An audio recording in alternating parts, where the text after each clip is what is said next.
bonsoir à tous, bonsoir à toutes, bienvenue dans ce live Chère Afrique du jour. Aujourd'hui, nous allons aborder ensemble le thème de l'éducation qui est en fait un des piliers fondamentaux que nous avons identifiés pour bâtir cette Afrique que nous voulons. Je suis ravie de vous retrouver ici aujourd'hui dans ce live Chère Afrique. Merci d'avoir pris de votre temps précieux pour venir passer ce moment avec nous pour parler de ce sujet fondamental qu'est l'éducation. Tout est dit dans le thème. Nous abordons le thème aujourd'hui de penser l'éducation du futur en Afrique. D'abord, il est important, avant d'attaquer cette thématique, de préciser ce que l'on entend par ce mot éducation. Je me suis amusée à aller regarder dans le dictionnaire pour voir quelle était la définition que le Larousse donnait au mot éducation. Donc, il est écrit trois éléments importants. Une première définition qui dit que l'éducation, c'est la conduite de la formation de l'enfant et de l'adulte. Une deuxième définition qui nous dit que l'éducation l'éducation, c'est la formation de quelqu'un dans tel ou tel domaine d'activité. C'est un ensemble de connaissances intellectuelles, culturelles, morales, acquises dans ce domaine par quelqu'un ou par ce groupe.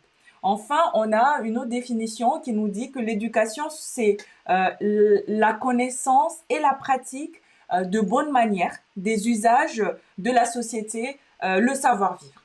Donc, quand on entend donc ce mot éducation, on retient, en tout cas, j'ai décidé moi de retenir aujourd'hui la définition qui me parle le plus, à savoir l'éducation est un ensemble de connaissances intellectuelles, culturelles et morales. Les connaissances intellectuelles sont souvent celles qu'on associe à l'école, donc à la scolarisation, au diplôme, donc tout ce qu'on peut apprendre dans cet espace-là. C'est ce qu'on peut attendre en fait de l'école, de nous fournir ces connaissances intellectuelles. Mais est-ce qu'il suffit en fait de tenir des diplômes pour dire qu'une personne est éduquée? Moi, je pense que ce n'est pas le cas, d'où l'importance des deux autres composantes de cette définition que sont les connaissances culturelles et les connaissances morales. Donc, dans Chère Afrique, nous allons décortiquer ce sujet qui est important. Dans les prochains lives, nous allons inviter des personnalités qui travaillent sur le terrain sur ces aspects-là, de cette composante, de ces différentes composantes de l'éducation, donc le côté intellectuel, le côté culturel, le côté moral. À partir de là, pour poursuivre notre discussion ce soir, moi j'aurais tendance à dire, à mon sens, que l'éducation du futur en Afrique repose sur trois temps. D'abord, le passé et le présent qui, ensemble, en fait, donnent le tempo et façonnent l'avenir. Dans ce contexte, on est en Afrique où la majorité de la population est jeune. Les jeunes Africains constituent la moitié de la population, voire plus aujourd'hui. Tout dépend de la définition qu'on donne au mot jeunesse. Ces jeunes deviendront donc les actifs de demain. Et à partir de là, nous avons plusieurs questions clés qui demeurent. La première question fondamentale, c'est de se dire comment est-ce que ce système éducatif peut-il réellement permettre à ces jeunes d'acquérir les compétences nécessaires pour le développement du continent? Ça, c'est une question fondamentale. Donc, à partir de là, se pose la réflexion de savoir avec notre système d'éducation, donc ce système qui nous forme d'un point de vue intellectuel, moral et culturel, quels individus ce système produit et comment est-ce que ces individus font face à l'environnement présent et feront face à l'environnement futur qui se façonne. Donc ça, c'est une première question fondamentale, une première question clé que moi je pose aujourd'hui et sur laquelle j'ai envie qu'on discute. Il y a également une autre question et un autre défi fondamental qui est la question des politiques éducatives. Comment est-ce que nous allons bâtir des politiques éducatives qui répondront aux enjeux de demain? Ça également, c'est une question fondamentale qui se pose.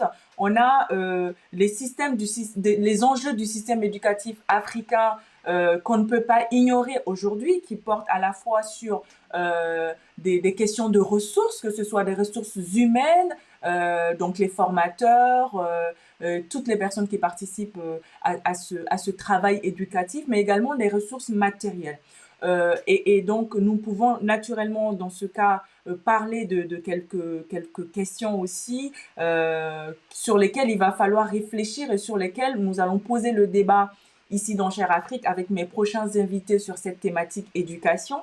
On a un point important qui est la question de l'amélioration du taux de scolarisation des enfants. Si on veut faire face justement et bâtir cette éducation du futur, il nous faudra éduquer, en tout cas donner l'accès au chemin de l'école et éduquer à nos valeurs culturelles et à nos valeurs morales de plus en plus d'enfants qui sont les produits d'aujourd'hui qui contribueront en fait à l'avenir de ce continent. Il faudra également naturellement penser à la question des formateurs parce que quand on dit éducation, on pense naturellement aux éducateurs. Quand on parle d'éducateurs, nous allons naturellement tous penser aux enseignants, aux maîtres et aux maîtresses dans les écoles, mais rappelons que également dans nos valeurs culturelles et nos valeurs ancestrales africaines, l'éducation repose sur toute la communauté. C'est pour ça que nous voyons souvent dans nos lieux de vie, dans nos quartiers, dans nos villages, un enfant va appeler tonton, tanti, un voisin avec lequel il n'y a pas forcément de lien de parenté. L'adulte, quel que soit son lien avec l'enfant, représente cette figure morale, cette figure de modèle va, dans ce contexte-là, contribuer naturellement à l'éducation et à la transmission du savoir, du savoir-être dont nous avons parlé tantôt à l'enfant. Nous allons également discuter de l'accès à l'éducation, de l'accès égal à l'éducation. Et ça va nous emmener effectivement à challenger aussi nos systèmes sociaux, c'est-à-dire, comment dire, l'accès, l'opportunité, la chance pour tous, que l'on soit né dans un village ou en ville, que l'on soit fils d'un ministre ou fils d'un paysan. Nous allons poser cette question de quel est le défi que nous devons relever pour assurer, garantir l'accès à chaque enfant à un système éducatif qui le formera pour faire face à l'Afrique du futur. Forcément, la question de la revalorisation du contenu même de nos formations également se posera, puisque je le disais, l'éducation du futur doit insister davantage sur ces éléments culturels et moraux qui ont tendance aujourd'hui à se flétrir sous l'effet de la scolarisation, parce qu'encore une fois, suffit-il d'aller à l'école et obtenir des diplômes pour prétendre être éduqué? On pense qu'effectivement, c'est un ensemble qui va de pair. Ce que je veux dire par là, c'est que souvent, on laisse à l'école la lourde tâche, non seulement d'enseigner, mais également de transmettre en fait ces valeurs morales et culturelles. Pourtant, lorsque nous nous plongeons dans nos programmes scolaires aujourd'hui, on se rend compte que la part de la culture africaine n'est pas prépondérante, ne serait-ce que le volet de l'enseignement de l'histoire. On se rend compte en fait que cette histoire pourrait être mieux enseignée, plus approfondie, aller au-delà des périodes coloniales ou des périodes de l'esclavage et aller vraiment présenter, puiser et nous inspirer de ce qui se passait dans l'Afrique très historique, berceau de l'humanité. Donc, qu'il s'agisse de cet enseignement, tous ces éléments sont perfectibles. Il y a également un aspect important qui est lié à nos langues africaines. Donc, la question des langues est également un facteur culturel important. Nous apprenons dans les écoles à parler français, à parler anglais. Pourtant, la place de nos langues africaines pourrait être mieux aménagée. Il est vrai que le manque d'univers lettrés autour de ces langues-là ne facilite pas la tâche, mais pour garantir en tout cas le futur africain, bâtir cette éducation du futur en Afrique, je pense qu'il faut mener une réflexion aussi dans ce sens. Alors il y a des initiatives qui existent forcément, donc encore une fois je vous invite, cette plateforme est vraiment la vôtre, à nous indiquer si vous connaissez des personnes qui interviennent sur ces thématiques d'alphabétisation, d'éducation aux langues africaines, d'apprentissage de l'écriture et vraiment de création de l'univers lettré autour de nos langues africaines, n'hésitez pas à nous proposer des profils pour que nous puissions présenter effectivement ce qui se passe aujourd'hui concrètement sur le terrain en Afrique et que nous puissions nous nourrir ici intellectuellement sur ces sujets-là.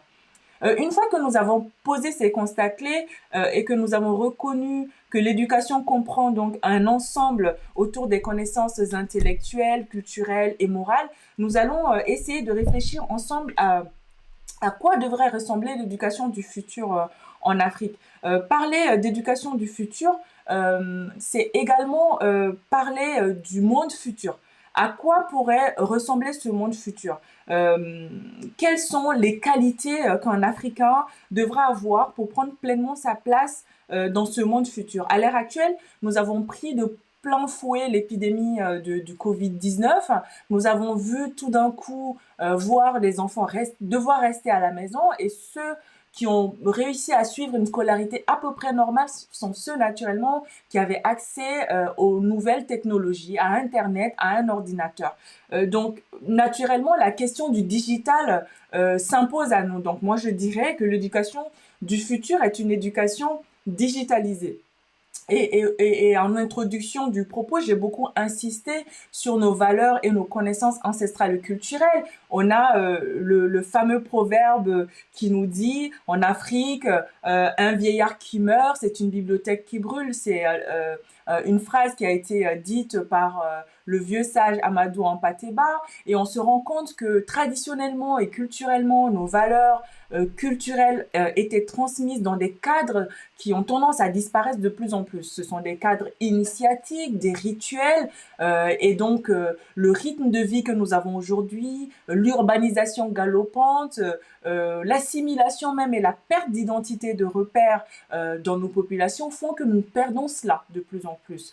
Et donc, pour assurer cette continuité, je crois encore une fois au digital. Je pense que nous devons saisir l'opportunité d'avoir toutes ces bibliothèques vivantes qui sont ces vieilles personnes en Afrique ou les personnes qui sont détentrices de ces savoirs ancestraux pour enregistrer, digitaliser tout ce qui pourrait nous communiquer pour que nous puissions effectivement y puiser de la ressource nécessaire, de l'intelligence nécessaire pour bâtir cette éducation du futur de l'Afrique. Et je dirais également que pour parler d'éducation, on insiste forcément sur la question des éducateurs et l'éducation du futur en Afrique devra également tenir compte forcément d'un système qui forme nos jeunes aux besoins de nos pays. Parce que ce dont on se rend compte, et ça c'est triste de le dire, mais on se l'avoue très clairement, c'est que les plus brillants ou ceux qui ont l'opportunité de voyager, d'aller étudier à l'étranger, malheureusement, très souvent, ils restent. Ce qui entraîne forcément un sujet dont on parle depuis des années qui s'appelle la fuite des cerveaux. Et on se rend compte qu'on a les plus brillants cerveaux africains dans plusieurs pays au sein de la diaspora qui pourraient naturellement servir le pays. Donc, le futur de l'éducation en Afrique devra tenir compte également de ces éléments-là. C'est-à-dire que nous devons être capables de former des jeunes qui, au sortir de leur formation, pourront trouver et s'adapter aux besoins de nos pays et non pas former des jeunes qui, au sortir de ces cursus-là, seront incapables de trouver des métiers qui pourraient effectivement les servir et des métiers qui pourraient servir les pays et du coup seront obligés de se rabattre sur autre chose, soit un travail moins qualifié ou tout simplement se réinsérer autrement. Donc il faut, et c'est là que la question du leadership se pose forcément parce que tous ces éléments-là dont nous parlons aujourd'hui, certes, il y a l'importance de la contribution de chacun, l'importance de la contribution de la communauté sur ce qui est de la transmission de nos valeurs culturelles et de nos valeurs ancestrales, l'importance de l'organisation de l'école, du rôle des maîtres, des parents, etc. Mais tout cela, en tout cas une bonne partie de cela, trouvera une meilleure articulation avec le leadership qui a du sens autour de tout cela. Qu'est-ce que cela signifie? Cela signifie qu'à un moment donné, pour penser réellement cette éducation du futur en Afrique, il faudra que nous remettions à plat nos curriculums dans nos écoles, que nous réfléchissions à la place que nous donnons à ces valeurs-là dont nous parlions, donc ces valeurs culturelles et ancestrales qui vont venir nous alimenter et nous donner cette identité et cette force pour que nous puissions faire face au monde de demain.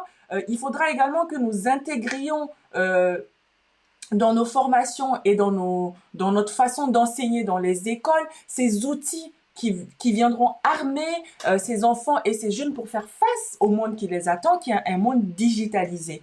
Et c'est pour cela que dans Cher Afrique, dans le prochain live, nous aurons la chance et l'opportunité de discuter et avoir la perspective de 3 personnes qui sont sur le terrain. Alors, une personne au Rwanda, une personne au Cameroun et une personne en Côte d'Ivoire. Donc, ce sont des personnes qui ont décidé de s'attaquer à cette question du digital. Donc, je vous présenterai les profils dans l'annonce que je ferai pour le prochain live.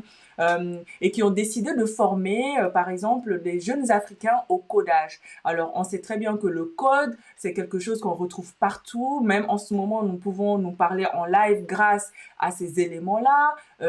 La question de la formation dans le digital, de l'accès à l'outil informatique, la capacité à jongler ces éléments-là, font la différence aujourd'hui. Le digital en lui seul, forcément, ne donnera pas l'égalité des chances, mais il contribuera fortement puisque en renforçant les capacités et en formant, nous pourrons effectivement réduire ce gap en fait que les jeunes africains ont aujourd'hui sur ce volet-là.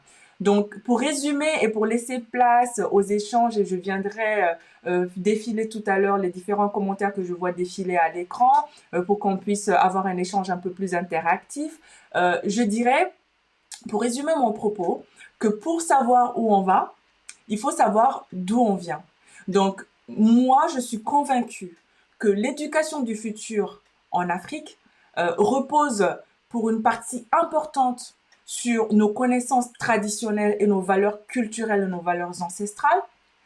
Et armés de ces éléments-là, en les intégrant et en les intégrant de manière intelligente et de manière prospective, on va dire, par rapport aux besoins de nos pays, par rapport à nos réalités, aux outils disponibles aujourd'hui, nous pourrons façonner cette éducation du futur en Afrique qui produira un Africain qui sera réellement ancré dans son temps, c'est-à-dire des jeunes Africains qui pourront compétir sur la scène internationale, autant avec des jeunes chinois, indiens que des jeunes européens ou américains, puisque finalement nous sommes sur un marché intégré. Déjà au niveau de l'Afrique, on travaille de plus en plus à cette intégration de notre continent. Donc un jeune Malien sera très rapidement en compétition avec un jeune Kenyan, qui sera très rapidement en compétition avec un jeune Zimbabwéen, etc. Et c'est vraiment ce vers quoi on a envie d'étendre, un continent intégré, mais en même temps, ce continent de plus en plus intégré aura à faire face également à un monde où, effectivement, comme le font aujourd'hui les Indiens en vivant en Inde, en travaillant en Inde, au service d'entreprises au bout du monde, les jeunes Africains en étant armés convenablement, en étant éduqués, non seulement avec ces connaissances intellectuelles dont nous avons parlé, mais également avec ces connaissances culturelles et morales, pourront compétir à l'échelle internationale et vraiment contribuer à bâtir cette Afrique que nous voulons, cette Afrique de nos rêves. Je vous remercie pour votre attention. Je vais défiler tout de suite le feed de vos commentaires et nous pourrons discuter sur ces bases-là s'il y a des questions qui sont posées et ensuite on pourra fermer ce live. Alors, qu'est-ce que j'ai? Je remonte le fil, hein. Merci encore pour votre attention. Donc, j'avais affiché effectivement ce commentaire très sympa de El Bachar qui disait qu'on voit l'avenir dans mes yeux et dans mes paroles. Merci beaucoup. J'espère traduire un peu nos yeux et nos paroles à tous, hein, jeunes Africains, à travers ce que je viens de dire. Ensuite, j'ai alors expérience de vie qui nous dit que, hop, je le mets à l'écran, l'Afrique de nos rêves sera à nos images, j'y crois, oui, on l'espère, on se bat pour cela. En tout cas, l'ambition de Chère Afrique ici aujourd'hui. Agibou qui dit l'éducation ne se limite pas seulement à l'école. Très très certainement Agibou, et c'était également tout à fait le sens du propos, de dire que au-delà de l'école qui est très souvent l'endroit où on a tendance assez rapidement à résumer le mot éducation. Et c'est pour cela que j'ai tenu à mettre en avant justement cette définition du dictionnaire. On a besoin effectivement de ce cadre, de ces valeurs culturelles, de ces valeurs morales, et donc de ces connaissances culturelles et morales pour que tout cet ensemble intellectuel, culturel et moral ensemble constitue en fait un socle solide de notre éducation. Donc, je suis tout à fait en phase avec cela. J'ai également, hop, Agibou, donc, qui pose encore une question intéressante, qui dit justement, c'est ce que je pense. Donc, faut-il réfléchir à un autre mode d'éducation? Euh, il est clair aujourd'hui, à Guibou et tous ceux qui nous écoutent ici ce soir, que lorsqu'on prend les systèmes éducatifs de nos pays africains un par un, on a beaucoup de zones perfectibles. Il suffit de comparer, de voir et de regarder les chiffres. Donc vous vous amuserez à aller sur Google pour savoir quel est le pourcentage que représentent les jeunes Africains par rapport à la population totale. Et parmi ces jeunes Africains, ceux qui sont allés à l'école, qui ont des diplômes, combien parmi eux sont au chômage et combien parmi eux ont accès à un emploi. Souvent, on n'a pas besoin de chiffres forcément, il suffit de se balader dans nos quartiers, dans nos villages, dans nos environnements pour constater effectivement qu'on a une bonne partie de notre jeunesse qui ne s'insère pas professionnellement. Cela n'est pas dû au manque de connaissances intellectuelles de ces jeunes-là, cela est souvent dû à l'éducation, à la formation que ces jeunes-là ont reçue. Et c'est ce que je disais dans une partie de mon propos, c'est de dire qu'effectivement, quel type de jeunes produisons-nous sur le plan éducatif? C'est-à-dire, est-ce qu'aujourd'hui, les diplômes que nous avons répondent vraiment à la réalité de nos besoins? Et dans ce cadre-là, à Guibo, il faut effectivement réfléchir à notre façon d'éduquer. Il faut réfléchir et repenser profondément aux éléments que nous transmettons aujourd'hui. Je prends un exemple, je compare beaucoup le monde francophone et le monde anglophone. Souvent, on le dit en souriant, mais c'est très vrai que ceux qui sont du côté anglophone ont ce côté entrepreneurial très développé chez eux. Ben cela est dû aussi à la façon dont ils sont éduqués, à la façon dont on leur transmet le savoir, qui insiste effectivement sur l'importance d'apprendre, l'importance d'entreprendre et les outils en fait pour faire face à tout cela. Donc effectivement, il faut qu'on réfléchisse à donner ces outils-là à nos jeunes pour qu'ils puissent demain naturellement pouvoir aller entreprendre naturellement et pouvoir aller se confronter au monde du travail à l'échelle internationale puisque on est dans un monde globalisé, un monde intégré. Donc tout à fait Agibou pour répondre à ce point. Alima qui dit bravo Awa, l'éducation c'est la base, je suis fière de toi. Ben, merci beaucoup Alimatou, je suis fière de nous tous je suis fière de toutes les personnes aujourd'hui qui ont pris de leur temps précieux pour suivre ce débat. Donc c'était vraiment pour poser en fait la base des futures discussions qui vont avoir lieu ici sur la plateforme Chère Afrique. Nous allons parler du premier pilier fondamental pour bâtir cette Afrique que nous voulons, cette Afrique de nos rêves. Quelle éducation? Nous allons aborder l'importance de cette éducation au sens intellectuel du terme, mais également au sens culturel et au sens moral, au regard de ce que nous sommes, c'est-à-dire des Africains. Nous allons parler de manière prospective en réfléchissant à quel type d'Africains nous voulons pour le futur et dont nous avons surtout besoin pour le futur en faisant venir donc des personnes qui sont sur le terrain, qui travaillent sur ces thématiques-là au quotidien, donc qui ont du recul, qui ont de l'expérience, nous pourrons aller, et comme je le disais dans le podcast, challenger ces experts, ces décideurs, pour qu'ils nous expliquent en fait comment est-ce qu'ils travaillent sur tout ceci, parce que on a décidé de se mettre dans cette dynamique qui est de porter le combat du bas vers le haut en bottom-up, c'est-à-dire nous, la base, allons secouer un petit peu ces leaders, ce qui se passe au sommet, pour effectivement contribuer à bâtir ce continent dont nous rêvons. Et nous avons chacun notre rôle à jouer, du cœur de l'Afrique, comme je le disais en introduction, au cœur de la diaspora. Nous sommes tous concernés pour nous unir et nous mettre ensemble pour bâtir cette Afrique de nos rêves. Voilà.